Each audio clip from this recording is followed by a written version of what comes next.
근원건축의 설계를 담당하고 있는 본부장 손상희 상무입니다. 우리 7단지 조합원 여러분 반갑습니다. 아까 질문에 답변을 드리면은요, 설계와 시공은 어떻게 선정되느냐 하면 지금 현재 서울시 공공관리제도에 의해서 설계를 먼저 뽑습니다. 설계를 먼저 뽑아서 허가, 사업시행 인가를 완료한 이후에 시공자를 뽑게 되어 있습니다. 그래서 시공자와 설계가 같이 갈 수가 없습니다.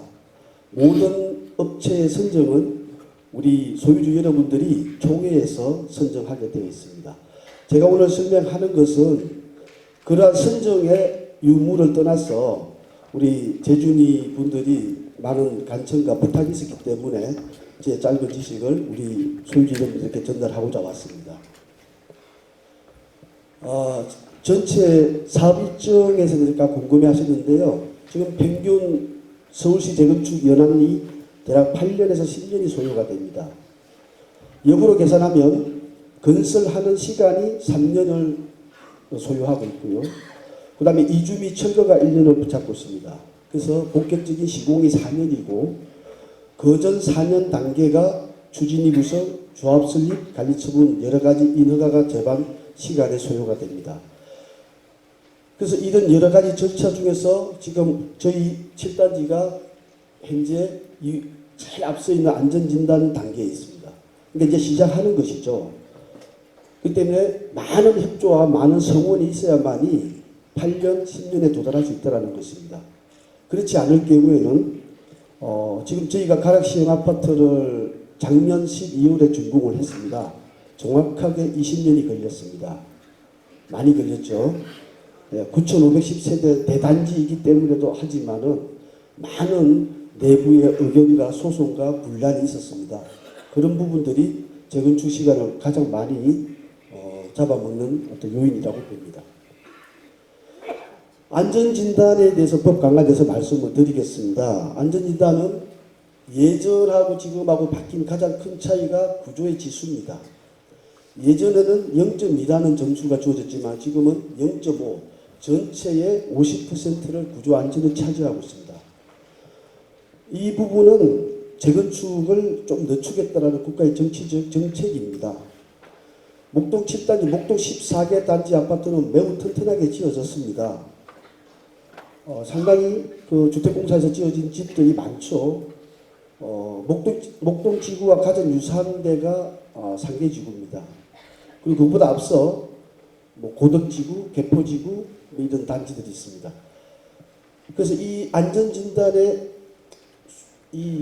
예전에는 상당히 그 생활의 여건이라든지 설비의 노후도라든지 주차의 불편함 이런 부분에 점수가 편중되어 있었다면 지금은 구조에 많은 점수가 편중되어 있습니다. 이 뜻은 대략 예전에 30년만 되면 안전진단을 시행했었어요. 근데 지금은 35년, 40년까지도 보고 있습니다. 얼마만큼 집이 노후화가 재건축 안전진단 필수의 관건이다라고 말씀드립니다.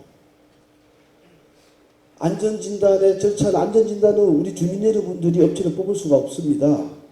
우리 주민 여러분들이 돈을 거둡니다. 안전진단은 세대에 따라서 안전진단 비용이 이제 발생되는데 대략 7단지 같은 경우에 좀 큰 단지인 경우에 안전진단비가 한 3, 4억 정도로 드는데 그 돈을 거두어서 구청에 예치를 해야 되고요. 구청에서 안전진단 업체를 신청해달라고 요청을 하게 되면 공공에서 조달청에 의해서 안전진단 업체를 뽑습니다. 그러니까 어떤 업체가 된다라는 것은 절대로 알 수가 없고요. 그 안전진단 업체가 뽑히게 되면 우리 주민 여러분들하고 소통하지 않습니다. 구청이 갑이 되고 그 업체가 어디 되고 돈은 우리 소유주 여러분들이 내시게 되는 그런 시스템입니다. 그래서 안전진단이 그 보고서가 나오고 심사를 하더라도 또 다른 예전과 다른 까다로운 심사 단계가 적정성 검토라는 게 있습니다. 이건 국토부에서 직접 주관하는 것이기 때문에 그래서 국가의 정책을 수행하는 그 단체 입장에서는 안전진단에서 되게 보수적이다라는 게 현재 실정입니다. 자, 지구 단위 계획 우리 많이 들었어요. 지구 단위 계획이 뭐죠? 지구 단위 계획이 뭐냐면은 일단 목동은 14개 단지가 이루어져 있어요. 14개 단지가 이루어진 주택공사가 지어진 단지가 서울시에 몇 개 되지 않습니다. 우리가 익히 들었던 잠실, 고덕, 개포, 상계 이 정도가 이제 대단히 주택공사가 지어진 단지고 그 큰 단지들에서만 이루어지는 게 지구 단위 계획입니다. 가령 뭐 압구정 단지라든지 그거는 현대가 지었지만은 큰 단지를 묶어서 관리를 하는 게 지구 단위 계획인데 우리나라의 도시 계획은 제일 상위 계획이 국토 계획입니다. 들어보셔서 국토 5개년 계획 아마 들어보셨을 겁니다. 그 다음에 그 하위가 도시 광역 도시 계획입니다. 그 다음에 기본 계획입니다. 기본 계획이라는 게 아마 가끔씩 서울시 2025, 2030 기본 계획이라고 들어보셨을 겁니다. 그거 하부에 도시 관리 계획이라고 있습니다. 도시 관리 계획은 지구 단위 계획을 하는 게 도시 관리 계획입니다. 그럼 이건 누가 하느냐? 광역시장, 시장이 하게 되어 있습니다. 도지사, 시장이 하게 되어 있습니다. 그러니까 이 의미가 뭐냐면은 우리 주민 여러분들이 개입할 수가 없다라는 겁니다. 물론 이 지구 단위계 고시 전에 우리 주민 여러분들에게 공람 공고를 해서 그 내용을 알리게 되어 있고 공책을 하게끔 되어 있습니다. 그러나 그것은 현실적으로 요식행위라고 봐주시면 되고요. 우리 소유주 여러분들의 재산권에 관련돼서 어떠한 주장도 반영하기가 어렵다라는 것입니다. 그래서 이 지구 단위 계획은 1단지에서 14단지까지 정비 계획을 하는 상위 계획이 되는 것입니다. 이 지구 단위에서 다뤄야 되는 것들이 한 6가지가 있는데요. 지금 우리가 사는 세대수보다는 대략 1.5배 정도 인구나 세대가 늘어납니다. 그러면은 교통, 환경, 녹지 여러 가지를 그 인구 늘어나는 거에 맞춰서 도시를 확장해야 되는 것입니다. 부족한 환경이라 그러면은 뭐 대기질 환경도 있겠지만은 가장 큰 환경은 우리가 먹고 배출하는 것입니다. 그런 시설들을 미리 늘어나는 것을 예상해서 확충하는 것이고요. 도로도 확충해야 되겠죠. 학교도 확충해야 되겠죠. 인구가 늘어나니까요. 그런 것을 지구 단위 계획에서 논의를 하는 거기 때문에 지구 단위 계획에서 논의하는 가장 큰 것들이 각 단지별 용적률을 정합니다. 두 번째 높이, 그 다음에 기반시설이라고 해서 공원, 뭐 주차장 확보, 학교 정설 이런 것들을 이 지구 단위 계획에서 논의하기 때문에 우리 소유주 여러분들의 의견을 반영하기가 어려운 그런 관리 계획이다. 그렇게 말씀드립니다. 그리고 정비 계획은 그 지구 단위의 하부 계획입니다. 이게 이제 단지별로 우리 소유주 여러분들이 나는 몇 평에 살고 싶다. 다음에 몇 평에 들어가고 싶다. 몇 세대를 살고 싶다. 또 우리의 인프라, 부대복리시설은 어떤 시설을 넣었으면 좋겠다. 주차는 세대당 몇 대를 하면 좋겠다라는 것을 우리 나중에 집행추진위원회가 구성되고 조합 설립이 되면은 그때 우리 소유주 여러분들이 많은 의견들이 제시가 됩니다. 그 의견들을 하나하나 모아서 우리 7단지만의 가장 적합한 세대수, 높이, 계획안을 만듭니다. 그걸 만들어서 서울시에 올려서 서울시 심의를 통해서 통과가 되어야만이 조합을 설립할 수가 있습니다. 그러니까 되게 도정법이라는 게 행정에 관련된 법이 상당히 꼼꼼하면서도 제약도 많습니다.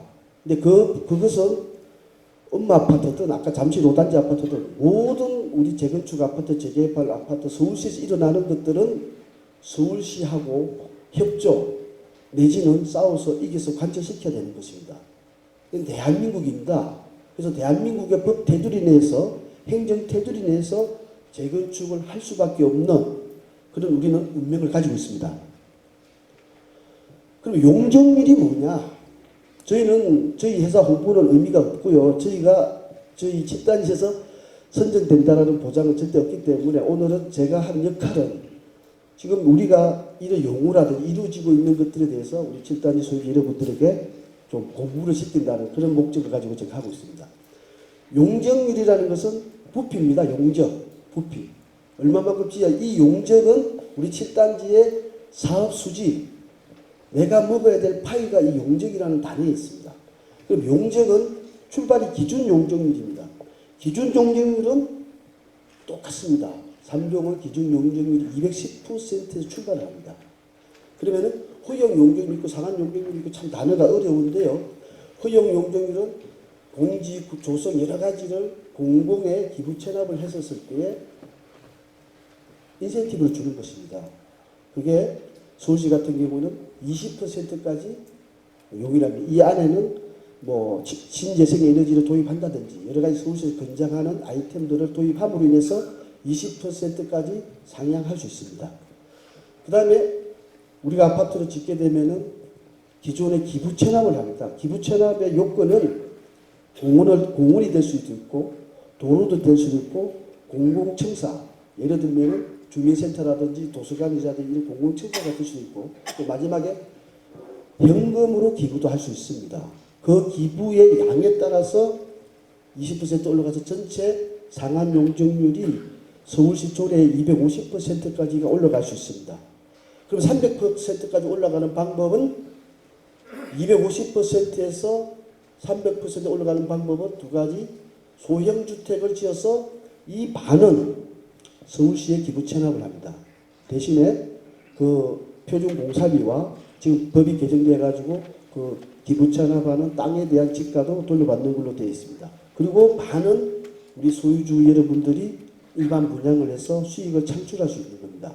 쉽게 말해서 반반 나눠 가지는 형태입니다. 네, 이렇게 해서 우리가 법적 상한 용적률 300%까지 올라갈 수 있습니다. 지구 단위 계획 때 정비 계획 차이는 제가 방금 말씀드린 것처럼 상위 계획부터 쭉 내려옵니다. 지구 단위, 정비, 건축 심의, 사업 시행 인가. 이 사업 시행 인가는 건축을 착공을 해도 좋다는 허가라고 보시면 돼요. 이러한 어떤 네 가지 단계가 있고요. 이 세 가지까지가 서울시에서 다 컨트롤 한다고 보면 되고요. 이 마지막 이 가장 작은 사업 시행 인가는 구청소관입니다. 그래서 이 재건축의 승패, 재건축의 일점은 서울시가 길을 다 지고 있다고 보시면 됩니다. 요즘에 특별건축구역이라는 말을 좀 들어보셨을 겁니다. 지금 서울시 정책을 하나 말씀드리면은 이제 저희가 개발도상국에서 빠졌습니다. 그야말로 선진국 대열에 들어간 거죠. 특별히 이제는 우리가 30몇 년 전에 지어진 집이 성냥갑 형태라 그래요. 근데 지금 이제 재건축 현지가 한 20년, 30년이 되었는데 이 또한 획일적이라고 서울시는 판단을 합니다. 국제적인 도시로서의 디자인이 천편일률적이라고 봐서 이제는 서울시에서 특별하게 관리하겠다라는 겁니다. 그래서 지금 그런 금년부터 시범단지 4개를 해서 현재 진행 중에 있고 내년에는 본격적으로 이 특별건축 디자인이라든지 공공건축가라든지 투입을 해서 좀 지금까지 보지 못했던 핵심적인 디자인을 적용하겠다는 게 서울시의 정책이고 금년 3월 13일 날 보도를 하였습니다. 그 내용은 공공기획이라든지 도시성 회복, 디자인에서 여러 가지가 좋은데 다 필요 없고 결국은 서울시에서 관여를 많이 하겠다는 게 핵심입니다. 그래서 예전에는 우리 조합원 여러분, 주민 여러분들이 뜻대로 집을 많이 지었어요. 그래서 어떻게 되죠? 주로 남향 위주, 판상형 위주, 가치를 따져서 그렇게만 집을 지었는데 이 서울시 정책을 따르게 되면은 상당히 보기에는 재미있겠지만은 일부 소유주 여러분들이 향이 좀 안 좋은 향이라든지 그런 건물의 높이가 다양하다든지 이런 어떤 그런 재건축을 이후에는 이제 좀 맞닥뜨리게 될 것 같다라는 게 서울시의 정책입니다. 여러 가지 시간을 단축시켜 주겠다, 서울시 말 잘 들으면 어떻게 해주겠다 이런 정책들인데 결국은 깊숙이 관여하겠다라는 게 서울시 정책입니다. 그래서 특별건축구의 사례들을 보면은 반포에 있고요. 반포 주공 1단지도 있고 여러 가지 지금 현재 진행 중에 있습니다. 그리고 이게 내년부터는 확대하겠다라는 게 정책 글자고요. 여러 가지 절차, 제도, 아직 저희가 이런 부분을 논의할 단계는 아닙니다. 근데 신문이나 보도에 보면은 우리 아파트는 어떻게 될까? 근데 7단지만의 선택은 없다고 지금 서울시는 현재 서울시 모든 재건축 재개발 단지는 특별건축구역으로 관리하겠다라고 일단 보도는 했습니다. 내년에 구체적인 세부 사항은 좀 더 지켜봐야 될 것 같습니다. 뭐 여러 가지 특별건축의 뭐 획일적인 비포 애프터 이렇게 된다라는 그런 건데 뭐 저는 설계를 많이 한 사람으로서 딱히 그렇게 우리 소유주 여러분들에게 큰 도움은 되지 않을 거라고 봅니다. 여러 가지 이런 좀 보기 좋고 듣기 좋은 여러 가지 이런 미사일구는 많이 지금 보도 자료에 나와 있습니다. 그 시간 제가 이 시간을 짧게 한 이유는요. 오늘 이렇게 우리 한 400명 정도 모여주셨는데 가장 핵심은 저희가 재건축 시뮬레이션 돌려보면 약 한 4,500세대 건립할 수 있습니다. 4,500세대 세대수에 큰 의미를 부여할 필요는 없습니다. 왜냐하면 나중에 우리 소유주 여러분들이 설문조사를 해서 내가 몇 평형으로 가겠다라는 것을 다시 정확하게 도입하게 되면은 4,200세대가 될 수도 있고 5,000세대가 될 수도 있습니다. 정확하게 제가 아까 말씀드린 용적률 300%가 우리 7단지가 차지해야 될 그런 사업 수지라는 걸 꼭 명심해 주시고요. 한 가지 제가 말씀드리면 목동 7단지는 현재 2개 블록으로 나누어지는 걸 아마 들어서 아실 겁니다. 그래서 획지 1이 있고 획지 2가 있습니다. 그래서 그 2개 블록이 나눠지고 그 사이에 도로가 개설되는 것 정도는 저희는 보고 있지만 아직까지 정보 공개가 안 되기 때문에 오픈할 수가 없어서 보여드리지 못하는데 그 2개 블록에 저희 설계에서 시뮬레이션 300% 돌려보았을 때 대략 한 4,500세대 정도가 건립이 된다. 그 4,500세대를 가지고 발표 이후에 감정평가사에서 우리 여러분들이 향후에 뭐 분양가를 어떻게 했었을 때 가치를 아마 설명드릴 그 시간을 저는 할애를 많이 하기 위해서 제 설명을 좀 줄이도록 하겠습니다. 이런 특별건축 이런 여러 가지 사례들이 있기 때문에 이런 거는 생략하고요.